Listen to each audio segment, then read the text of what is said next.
Good afternoon, ladies and gentlemen. This is your host, Calvin Anderson, for the Checking With podcast. We are on this is a special season because I remember saying to one of my guests that I want to get all the chairs of all our governing bodies onto the podcast. And thankfully, and I have to give a shout out to Vicky Hickling, who is now Mrs. Beach, for sending Amy Mackay's um, information for me, and Amy kindly responded and is now joining me today, so I'm going to introduce her. Amy is a registered drama therapist and community leader with over 2 decades of experience in youth work, mental health, and the creative arts. She currently serves as the chair of the British Association of Drama Therapists and works as the Hertfordshire Partnership Foundation Trust, supporting both adult mental health teams and the adult learning disabilities team. Her work blends therapy and faith, the creative power of therapeutic role-playing games, and the transformative impact of space and community on mental health. Amy's career spans NHS CAM services, private practice with her company Play It Through, and a wide range of community and creative projects, including work with young offenders, trauma survivors, and individuals with profound disabilities. Rooted in compassion, creativity, and advocacy, Amy is passionate about making drama therapy accessible and meaningful for everyone. So, ladies and gentlemen, give an incredible warm welcome to Amy Mackay. Amy, how are you? Thank you, Calvin. Yes, I'm very well, thank you. Thanks for having me on. It's a pleasure. It is an absolute pleasure. Amy, I've introduced you. Is there anything else the listeners need to know before we go into the questions? No, I think you've got a comprehensive overview there. Oh, lovely. I want to go into your journey into drama therapy, Amy. What first inspired you to pursue drama therapy, and how has that personal journey shaped the way you lead today? So, this is a personal journey, and this will be unique to me. Most people won't have exactly the same route in, but Mhm. I do think story is important. So, for me, I grew up in a family where both of my parents were ministers, Yeah. and we moved around the country a lot, which meant I got to meet a lot of people and meant that I had a lot of experiences of this country that we are in. Yeah. And it also meant I was often the new girl, Mm. often on the sidelines, sometimes bullied for not fitting in, but Yeah. other times just not actively in the center of things, making friends with people around the edges. So I really got a heart from a young age of making friends with the people that were struggling and needed some extra support. Being a Christian, with that Christian upbringing, I had also this sort of message ethos that I took on, that the word love and the word service go together. So helping other people is really how you show that you care. And that really stayed with me. And it Mm. inspires a lot of what I do. As a teenager, I was feeling very isolated. I was at that age where we were trying to make our community and really get our sense of identity from who we were with. And I wasn't really with anyone when I was about 13 years old. And it was drama club that really helped me in that time. And I remember one play that I did where I played the victim in the sort of the play that we were creating. Yeah. And the power of showing that character's turmoil really helped me. That character dealt with their turmoil very differently to how I was feeling, but that really stayed with me, the power of that. And also how being involved in that helped me to get a community when I hadn't had one before. So I had this passion that actually drama could be transformative. And when I was choosing my degree, that was really what drove me. And I chose to study drama, applied theatre and education at the Royal Central School of Speech and Drama. That was my undergraduate degree. And it was a degree that was really about how can drama teach? How can Yeah. it build community? How can it inspire? How can it be used for political change? It was all of those things that drama can do that is more than just entertaining. And I really believed in that. Like, I had this amazing tutor for that course called Amy Mackay, Yeah. who really inspired me. Just having that as like the next step in my foundation was really formative. From there, I went into youth work. Youth work was my passion. I always knew that I wanted to work with children. And starting my own youth work charity and also working for Hackney Youth Services and getting involved in some school-based work as well with like the Three Faiths Forum I worked for a while. All of that was experiences I was getting. And I remember in the charity I set up, the East London charity, we started a mentoring project and I was part of training 300 adults to be Wow. mentors in schools. Yeah. And I am incredibly proud of that project. The partners that brought that together, the hard work and dedication that went into it, that was a phenomenal success. And yet, it was also a limited project Yeah. because, as proud as I am of the 12-week mentoring course that we created and how useful that was to the mentors we trained, Mhm. when we got into the schools, when they were matched with children, the children and young people we were working with often needed a therapist, not a mentor. Wow.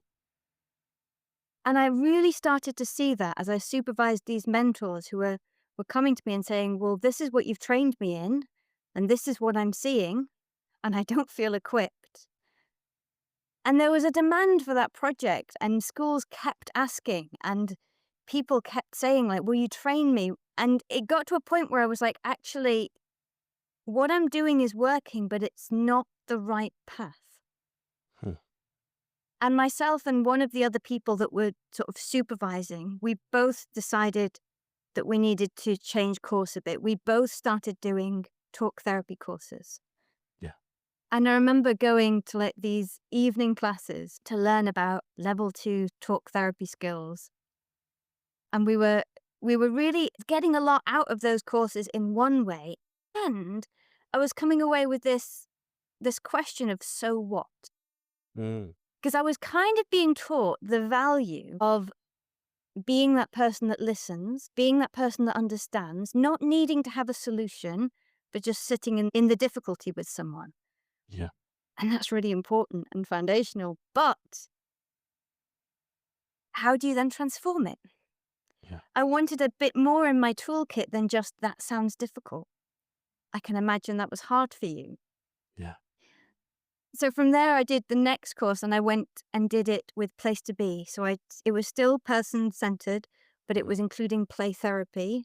And I got a lot more out of that. And I was kind of thinking about doing a master's in play therapy at that point. And then I kind of had this moment of thinking, why am I going to play therapy when drama is my roots? Yeah. And somebody had sort of mentioned it to me, and I went along to Roehampton and did their open day where at that point all of the therapies would be there in one open day, like Yeah. selling their shop. And I think I'd even signed up for play therapy and didn't go. I went to the drama therapy section and Mm. just hung out there and thought, this is where I want to be. So Wow. I kind of had to come full circle back to it and go, I've done drama to change communities. Now, what about drama to do health and to do well being and to do personal growth in that whole other way? Yeah. And I just really see that all of these times I was layering things on top of each other. So that was my journey in. That's what made me passionate about drama therapy. That's why I'm still passionate about it, because I feel like I had that experience of seeing the transformative impact. I've seen it in so many different guises, what it can do as a Mm. tool. Yeah. And now I've seen it with my clients and experienced it myself through the personal drama therapy I've received. Mm. I'm so passionate about this profession. I mean, that is such a journey.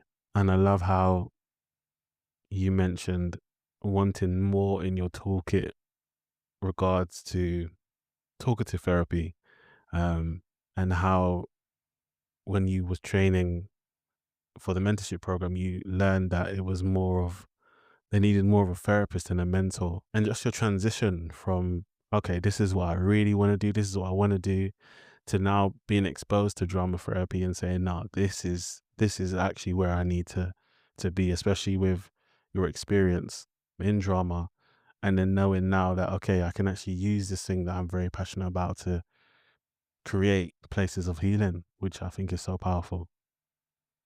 So powerful. Wow. I'm blown away. I'm blown away. The story is incredible. Um, Amy, for me and the listeners, and for those who may not be familiar, How would you describe the mission of the British Association of Drama Therapists, and why is it so important right now? Okay. So, the British Association of Drama Therapy is the professional body for UK based drama therapists. Yeah, We are here to promote standards, we advocate, we open doors, we increase visibility. We are not the regulator. HCPC is the regulator, that's the Healthcare Professions Council. yeah, And actually, I'm incredibly proud of that. mm, I can't take personal ownership because I wasn't the chair when that happened, but HCPC is the gold standard for regulation. That is state regulation. yeah, And art therapy, music therapy, and drama therapy are regulated by HCPC mhm, in a way that many of the talk therapies aren't. And a lot of the voluntary registers like BACP, UKCP, they do fantastic work. But I'm still really proud of having that state regulation for art, drama, and music therapy. yeah, So BADSA works alongside HCPC. They deal with the quality standards. They deal with the gatekeeping of who can practice, who can mm, use these titles, who can't, and what do you have to do to maintain it. So if you are reported and found to be unethical, you lose your right to practice mm, in a way that the talk therapies can't replicate. They can take you off their own register, but they can't stop you practicing. So it's great that we've got that. And BADS is then working alongside that system to say, how can we support drama therapists? How can we provide the CPD? How can we provide some of the guidance? How can we advocate? How can we really build some of the standards? It's vital now. There's a rising need for mental health support. There's mhm, so many changes going on in the country as that's really being recognised. In England, the NHS has just had a big new 10-year plan consultation, and yeah, that's starting to come out now, and we're starting to see what's going to happen to implement that. And there's such a focus in there of how can we move services to the community. And I just think mental health is going to be a big part of that. And drama therapy has the potential to really play a transformative role within that. So it's really looking at these opportunities and saying, how can we be part of that journey? And it's advocating as well. So I know that I know that there's not equality across the country of mm, where the jobs are. yeah, There's some pockets of the country where there's quite a lot of opportunities for drama therapists, and there's others where there really isn't a lot. And that's something that I'm really passionate about as chair. How can we change that? And how can I meet with some of the leaders of the Allied Health Profession Federation and the leaders of NHS England and really like knock on those doors and say, how do we open this? How do we make more opportunities? Because what we do is magical. yeah, And I say that and it sounds airy fairy, but there's data behind it as well. Like like we can show the transformative power. We can show how it has these massive impacts within different communities. So how can we then use that data to open up more opportunities, not just for the therapists to get jobs, but for the clients to get the support? wow. Amy, thank you for that. Thank you for, I guess, the breakdown of who is the gatekeeper, who um, ultimately the profession reports to, and the governing body. And I think that was definitely needed, even for myself, even though I know it was good to hear from your perspective, just in terms of how it works and, the stipulations and, everything that goes into, I guess, being an organization. So thank you for that great information. Because you said it didn't happen while you was chair, so you came on board whilst it was established? Yeah. So we're about, well, we are 49 years old this year, I think. I think next Yeah, year is 50 for us. So yeah, there's a long history and there's many people that have gone before me who have really helped to advocate for this, to open doors, to get us to where we are. yeah, And there's still a lot more that we can do. There's definitely room for growth. There is room for more of the research to be published in ways that the NHS recognises. yeah, There is room for opening up new sectors and going into new spaces. and creativity. And one of the things I'm really passionate about at the moment is the potential for therapeutic role-playing games. And there's some beginnings of this being researched. If you Google it, there's some sites that will say things like, oh, if you're a CBT therapist, role-playing games such as Dungeons and Dragons, for example, they're just CBT skills boxed up in this game. Yeah. And I look at it and go, well, you could frame it that way, but I don't see it as just we're learning exposure therapy type skills, or I see it as what we are doing here is drama therapy. We are on the cusp of that creativity for healing. You Mm, are taking on a character, you are going on an adventure, you are facing an enemy, which might be a bugbear. But what you're doing in terms of facing that in the game, if you can translate that into your real life, maybe you can sort out your own anxiety, or maybe you can learn about relationships through how you work with your teammates in this campaign. There's mm, so much potential there. yeah. And I'm really excited that there's a number of drama therapists starting to get excited about this potential. Yeah. It's new, it's emerging, it's not everything we do, but it's there, and it's really about going, where are the edges? Where are people getting passionate right now? Yeah. Wow. It's so interesting just in terms of having these tools now and, becoming characters that can help you out of your own personal situation, or if it's a group um collective. And I think storytelling and drama are such powerful tools, and that leads me to even ask you, Amy, what makes them such powerful tools for mental health and well-being, like just storytelling and drama? Like, what about it is so powerful that, even though you've given an example just now, for the listeners, take us even further if you can. Theatre is the origin of healing. Wow. Yeah. You can look at drama therapy and you can say, okay, you're a really young therapy. You're only 50 years old next year. Like it's tiny. Freud's been around since this long and talk therapy's more established. Okay, yeah, that's one way of framing it. Yeah. But what came before that? What came before the NHS? Like before we had the modern healthcare system, what we had was creativity. Yes. What we had was shamanic rituals. What we had was Greek theatre that was all about building community and understanding the purpose of why we were here. All these plays about like the Greek gods, the reason for those plays is about community and morality and what is mental health and what is good for us. And all of that existed before any of the modern notions that we have about modern medicine. Imagery is the language of the subconscious. You Mm, do not dream words written on a page most of the time. You dream strange symbols and imagery and metaphors. Play is the way children learn. You don't teach a 2-year-old with a book. You teach them with little toy puppets yeah. and with peekaboo and with playing mummies and daddies or doctors and nurses or whatever it is that you're playing with them. Role play, projective play, sensory play, that is not just about entertaining children, that is about helping them to learn the boundaries of who they are, learn how to interact with the world around them. And that's how they learn their experiences. Even a child that's had a difficult experience, like they've maybe burnt themselves on a hot drink or something, they might reenact that in their toy kitchen. Yeah. And that reenactment is about them processing and learning and making sense of what happened so that they can stop it happening again. Mm, So we know that this is foundational. It's foundational in human history. It's foundational in our own history of how we learn. And we also know that it's something that resonates with many people.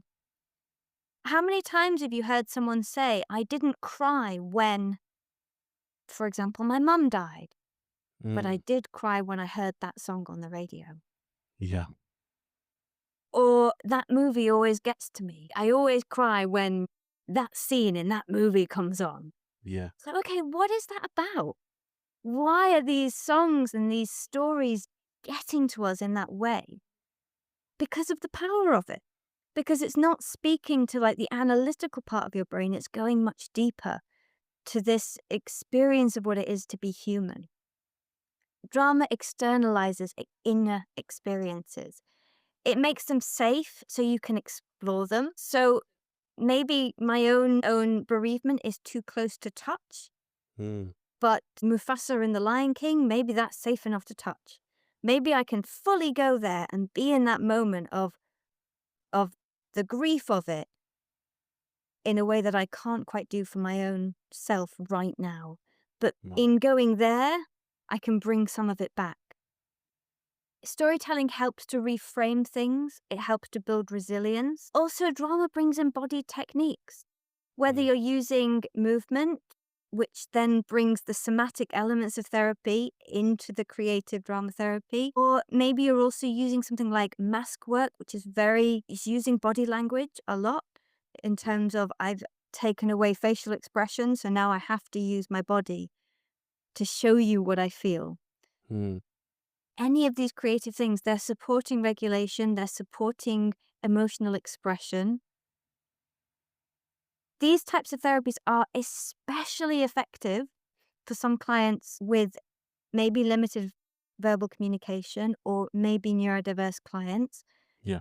Clients who might not be able to access talk therapies, but creative therapy, drama therapy, art therapy, music therapy, they're more than just for those people that can't do talk therapy because we are tapping into a universal language of how it is to be human.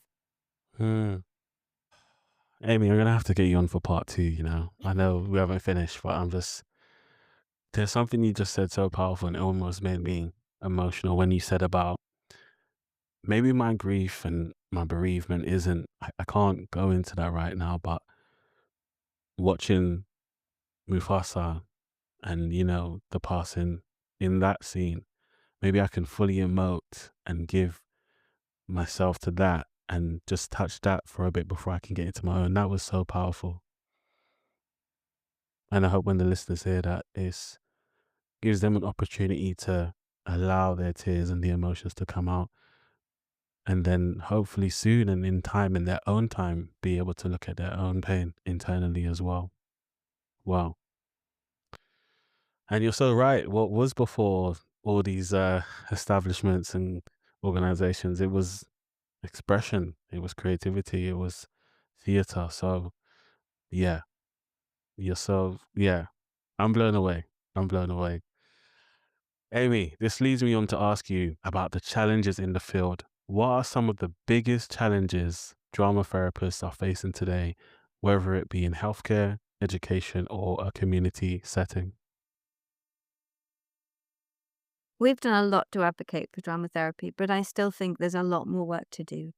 Yeah, It's something that's really not understood in a lot of places. There's sort of a stigma that maybe we're just not real therapists or we're just doing like a drama club. yeah, I told you earlier that my start in this was applied theatre. And many people that start in applied theatre, they go into things like arts for health, which is an amazing field to be in because you're looking at using creativity to really support people in a kind of Patch Adams type way, I guess, if you can think of it like that. This is not yeah, a trained therapist, but creativity is still good for mental health, even if mm, it's not a trained therapist using the skill. That exists and it's valuable. And that's not what we do.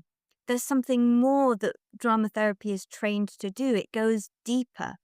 It addresses things more overtly. And I think a lot of people don't recognize that although we are using these creative tools, we can still reach the depths that a psychoanalytic psychotherapist can get to. You don't have to lie on a sofa to talk about your childhood trauma. You yeah, can do that with little objects in a sand tray or with therapeutic cards. There's many ways that you can access the same material.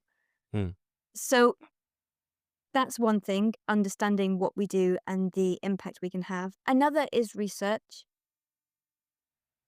We are a profession full of people who are very creative but we've not always been great at writing up the things that we've done in the pro formas that people look for.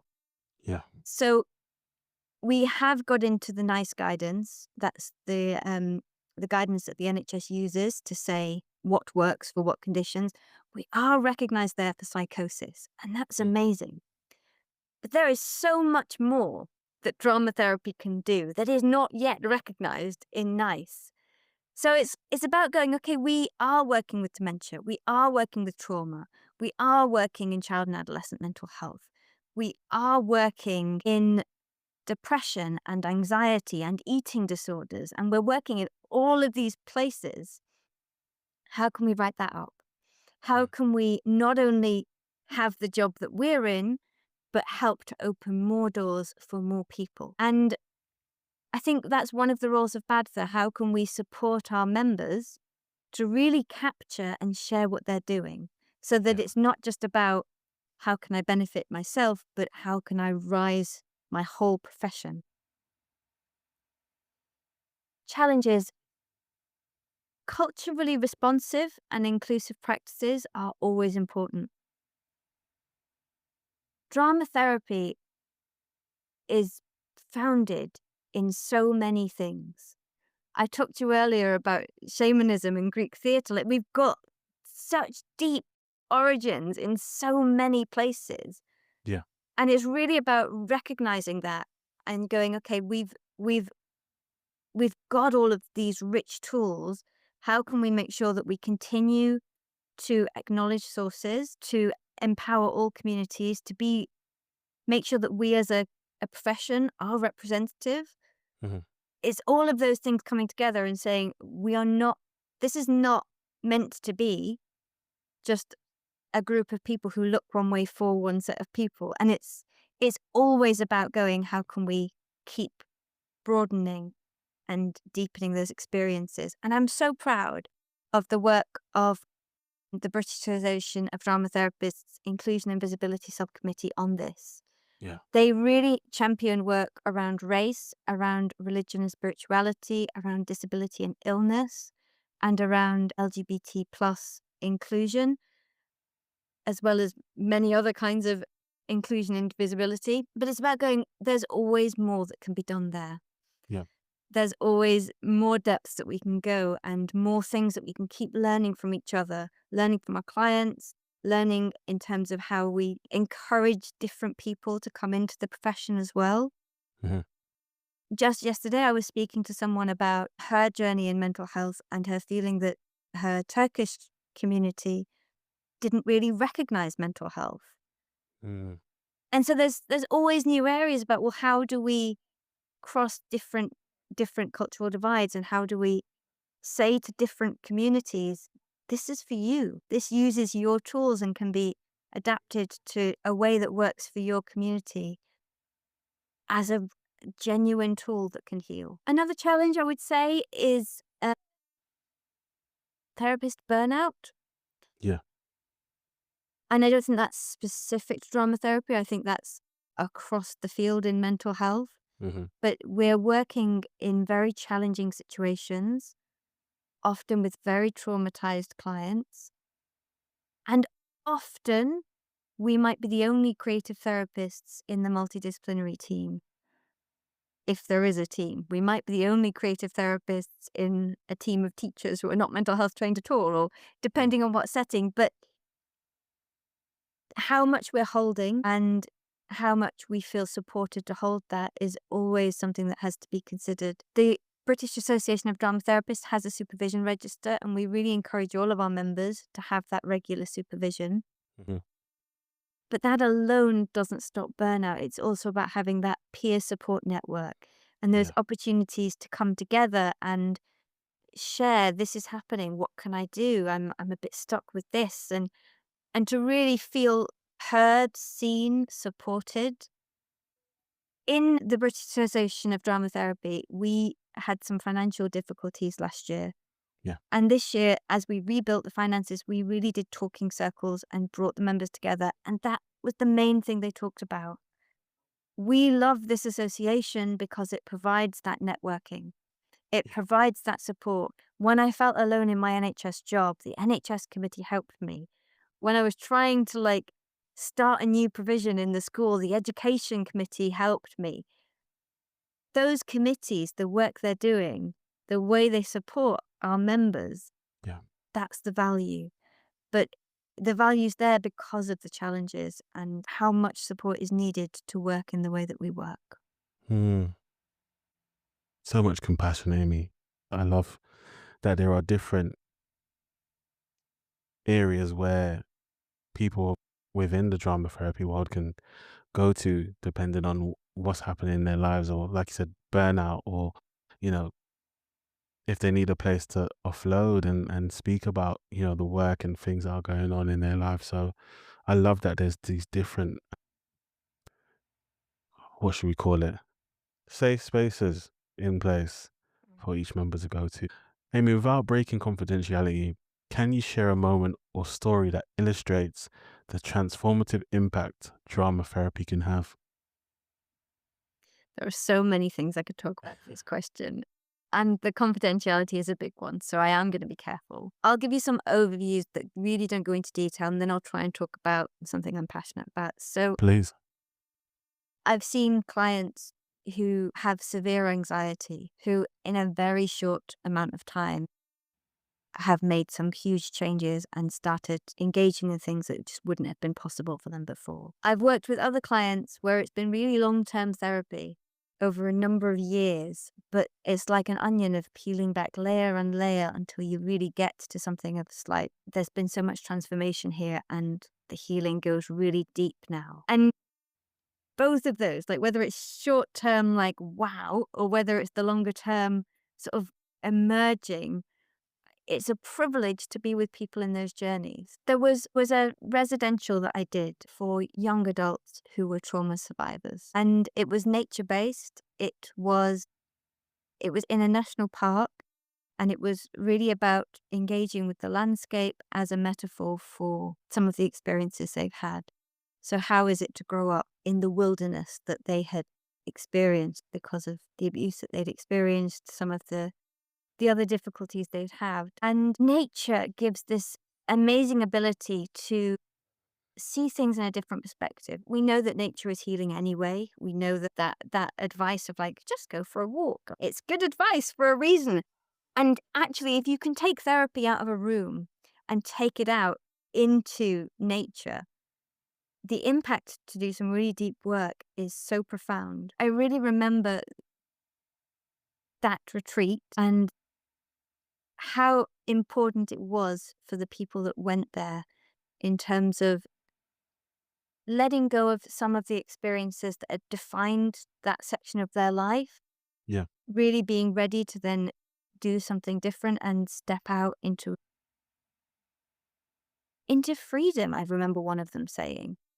Mm. So just really having that we are free in nature, but actually when we go back to life, it's about choosing our own freedom now, not having to be always looking over our shoulder because of the trauma that we've experienced, but going, that shouldn't have happened to me, and I choose not to be defined by it.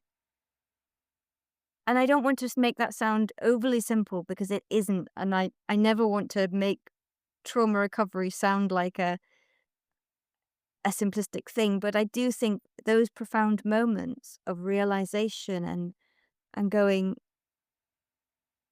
I can have self-compassion and Yeah. I can be resilient. Those are big things to sort of discover about yourself. They are. They are. Wow. Yeah, I have to have you on for part two, Amy. I do.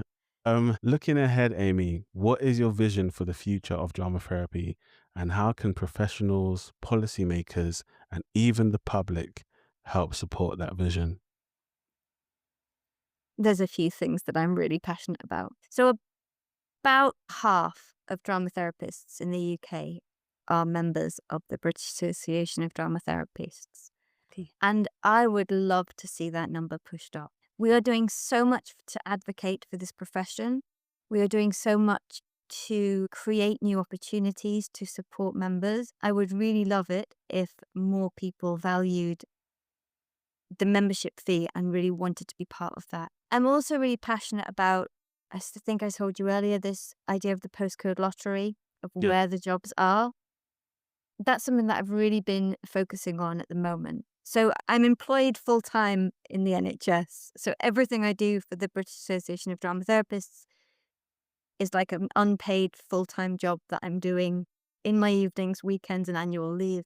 But I met during my annual leave some really key leaders to really ask, what can we do about this postcode lottery? Because that's something that I'm really passionate about. Yeah. Like, give up my leave, passionate about, to try and get that sorted.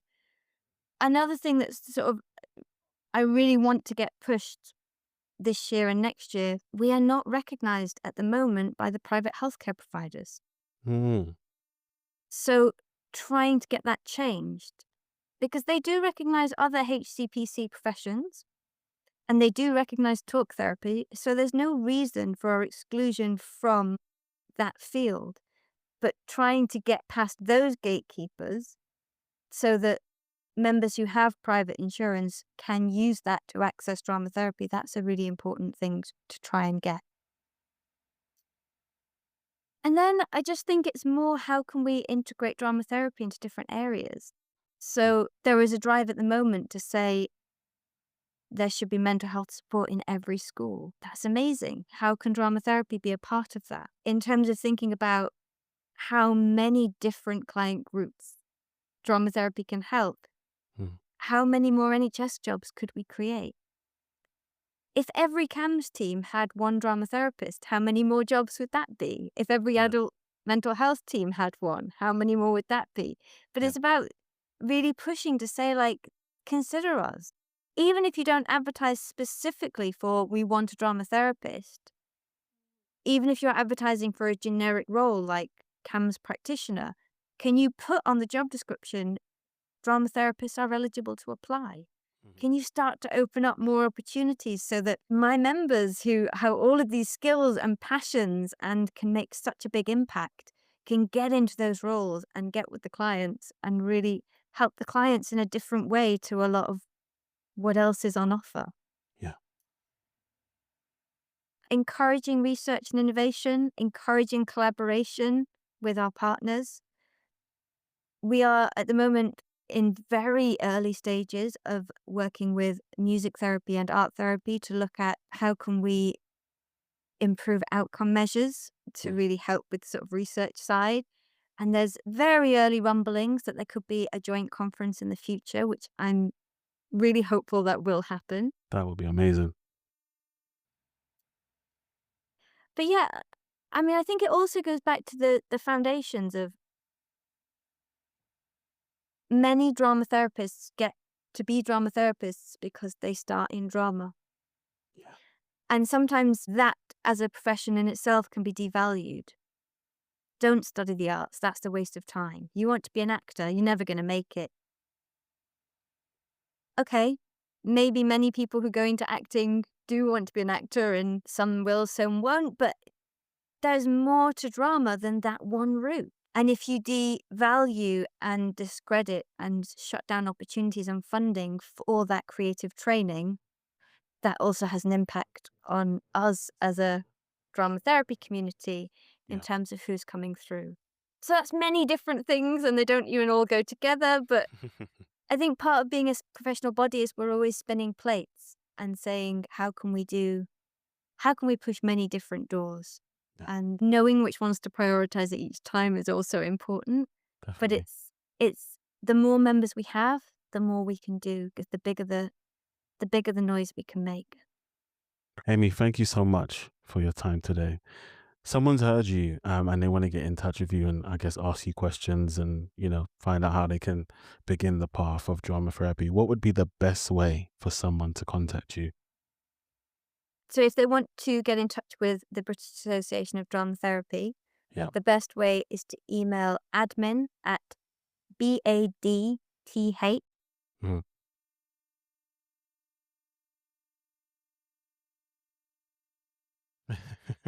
Yeah.